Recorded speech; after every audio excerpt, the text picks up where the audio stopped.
2014 সালে হয়েছিল বিনা ভোট, 2018 সালে হয়েছিল রাতের ভোট, 2024 সালে আমরা দেখেছিলাম ডামি ভোট।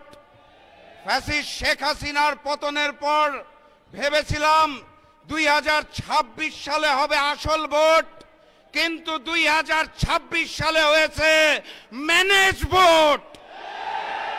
লন্ডন থেকে ওই মুফতি সাহেব এসে জনগণের সমর্থন আদায় করতে না পেরে প্রশাসনকে ম্যানেজ করে, ডিপ স্টেটকে ম্যানেজ করে, কমিশনকে ম্যানেজ করে, সরকারকে ম্যানেজ করে ম্যানেজ ভোট আয়োজন করেছে।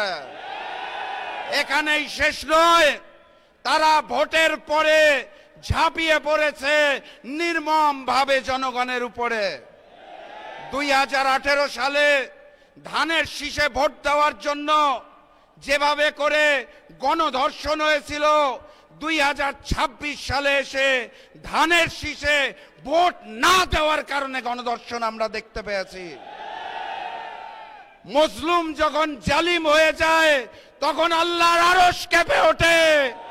আমি লন্ডনের মুফতি আর নতুন জালেমকে বলতে চাই, মজলুমরা হারতে জানে না, মজলুমরা কাঁদতে জানে না, মজলুমরা থামতে জানে না। আমরাও থামবো না ইনশাআল্লাহ। বিজয়ের পথে যাত্রা শুরু, জীবন অথবা মৃত্যু। আসসালামু আলাইকুম। সংগ্রামী ভাই এবং বন্ধুগণ, এই পর্যায়ে